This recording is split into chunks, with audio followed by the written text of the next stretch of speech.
The Mishimoto Performance Intercooler here in black will be for the 2015 and newer 2.7 liter and 3.5 liter EcoBoost owners who are looking to keep those charge temps down and consistent performance up by going with one of the largest options currently available to fit in the factory location.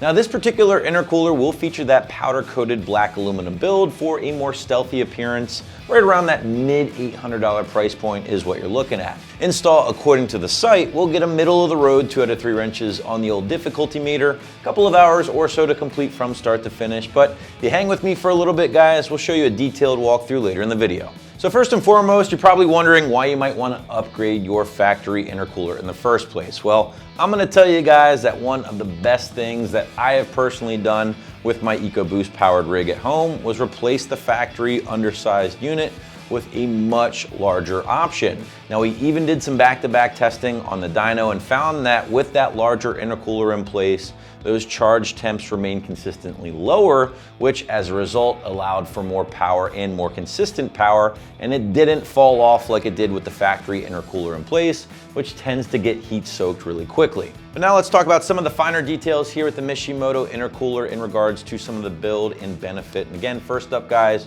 you are going to be replacing that rather small stock core and plastic end tank setup from Ford with a 100% aluminum TIG welded option finished in a stealth black coating, while there is also a silver option available here on the site for the same price. Now, the Mishi is going to increase your finned surface area, essentially all of this right here, by 163% and increase your internal core volume by 77%.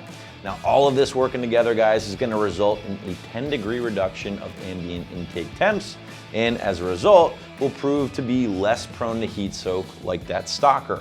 I'm also really digging the fact that Mishi has incorporated a 1/4-inch NPT bung here, or drain plug, into the bottom of the intercooler. And that's going to help eliminate the sometimes problematic condensation that can build up in the factory charge air coolers and at that point cause a random misfire code. Mainly an issue on the earlier trucks, but can happen with the newer stuff as well. Now, this guy does mount in the factory location, so no need for anything crazy there for the installation. However, one big thing I do want to point out is that for owners who might be considering adding a winch or winch mount bumper, this particular intercooler might not be your best bet because it will interfere with that winch mounting solution. So at that point, you will need to consider an intercooler that moves from the factory location down behind the front bumper up into your upper grille area. And there are a few different options currently here on the site that you can check out there. Now, the Mishimoto is designed to work with both your factory hot and cold side piping, in addition to other kits including Mishimoto's piping, and also your factory or aftermarket bypass or blow-off valves, as long as they mount in the factory location. Now, you can also look forward to a limited lifetime warranty here with the Mishimoto intercooler in place, and this thing does not require a tune to be installed and to be efficient. But now, as promised, let's talk about that installation a little bit more, show you how it's done. And to do so, again, here's my buddy Andrew with your detailed walkthrough, along with a quick little tool breakdown. Tools used for this installation: 10mm wrench, 3/8 drive, sockets ranging from 7mm up to 13, extension, flathead screwdriver, optional as an impact. Today we're going to be installing this Mishimoto Performance Black intercooler on this 2016 F-150. Let me show you how to put it in. Alright, since we're going after the intercooler right there and our truck's lifted, it would be really easy to just get underneath it and unhook it. However, for informational purposes, I am going to bring the truck up in the air and show you exactly what to do. Alright, now looking at the intercooler, this is the cold side. You can see our charge pipe going up to our intake here. This is our diverter valve, and this is for your temperature sensor right there. So now what we're going to do is disconnect our diverter valve just by turning this collar here and pulling backwards, getting that out of the way. And then you'll see this little clip here. I have a flathead screwdriver. I'm going to go behind it right here and just pry, and that's going to undo that. Now you can take this clip completely out or you can leave it. We're just going to slide this tube back a little bit. May still be on the bottom right here. Okay. All right, now we're going to undo our electrical connection here and move on to our hot side. All right, now we're after our boots that connect to our intercooler from both turbos. I have a 7mm socket for these hose clamps. All my impacts set at the lowest setting. I'm just going to undo these.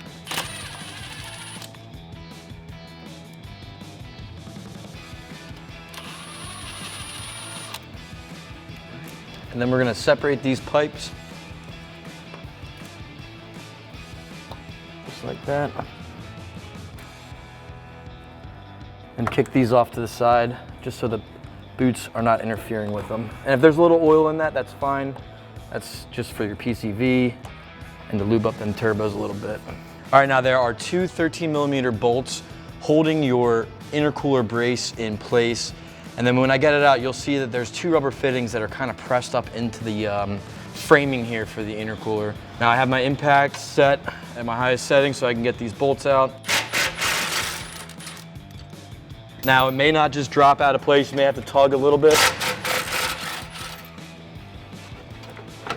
And there it comes. Sometimes the diverter valve gets hung up on that charge pipe. There you go. All right, once you have your stock intercooler and your new Mishimoto on the table, there are a few things you need to switch over, such as these rubber grommets.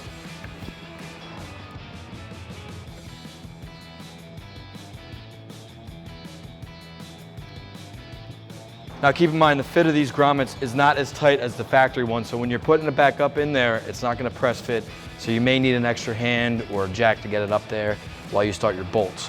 Now next we're gonna move over these boots to that side.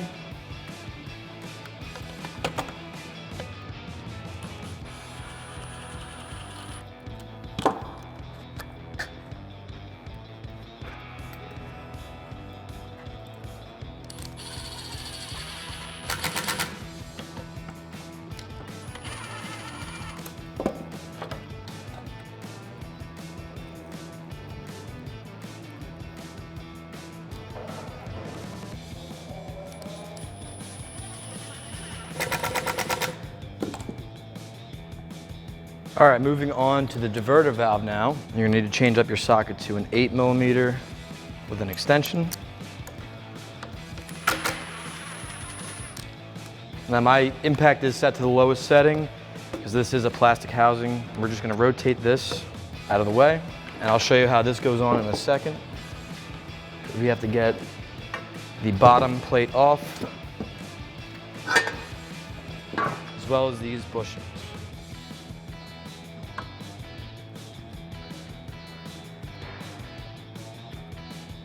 Now we can get this out of the way. All right, so next step is to install our diverter valve. It will go into the stock position. What we're gonna do first is install this bracket. Now in my hand, I have a 10mm bolt. I'm going to slip a washer onto, slide it through. Then this bracket, the one end is gonna go right there with a lock wash and that 10mm nut. Now I'm not gonna tighten this down just yet until I get it in place and I can slip my other two bolts in. I'm just gonna hold this here, install my diverter valve. It'll slip into this clocked position here, slide it over. Now I can install my two bolts.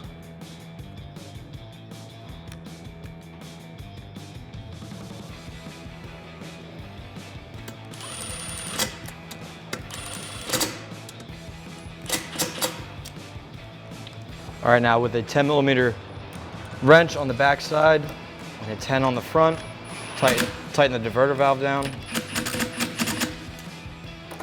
All right, and then we're gonna flip it back on its front side here and install our brace.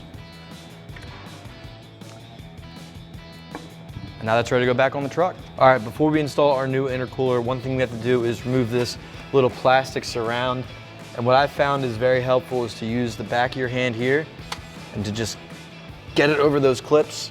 There's one on the top as well. It's really tough to see on camera, but if you start these all down the line, it should pop out. Now there's a couple more at the top as well.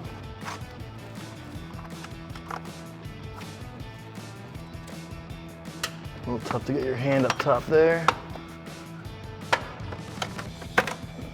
All right, so we're about to install our new intercooler, but I was just test fitting a couple things, and this charge pipe is gonna run into a little clearance issue. So what I have is a bungee cord attached to our frame, and I'm just going to slip this charge pipe up and out of the way for right now. All right, so also in preparation, I'm putting our clip into place, just so we don't have to do it in an awkward spot. You will see where these little rings go in there. So we're just gonna leave that like that so we can slip it in. We'll be good to go.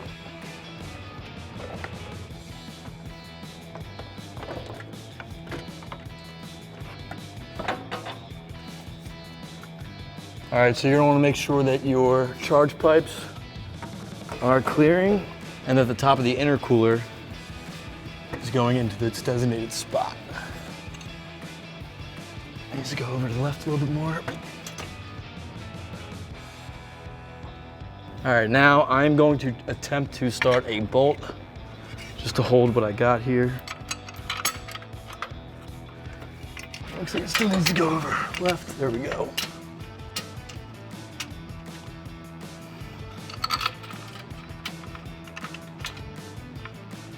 Now I'm just starting these bolts. I'm making sure that everything's lining up, looking in the front,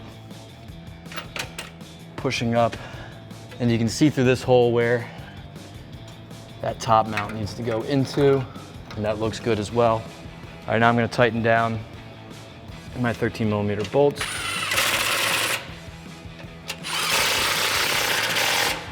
All right, now since our core is so much larger, our boots are gonna be a lot closer to our charge pipes than normal. So it may be a little tough to slip these back on, but try your hardest. I'm gonna start at the top first, just so I don't have to work around. All right. So bring your clamp over. I'll tighten that in a second.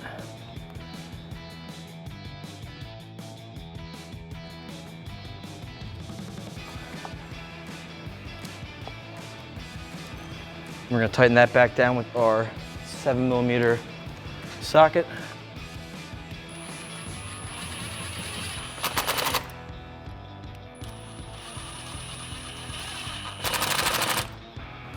All right, now we can move on to the other side. All right, at this point we're on the other side. We are going to reconnect our electrical connection here. All right, moving on to our charge pipe, we're gonna reconnect this. You're gonna hear that click. You gotta make sure it's over this ridge and that clip is going into that little channel there. You're gonna hear a little click. All right. Now our diverter valve right here, reconnect that. You're good to go. All right, that's gonna wrap up my install of this Mishimoto Black Performance intercooler. And for all things F-150, keep it here at AmericanTrucks.com.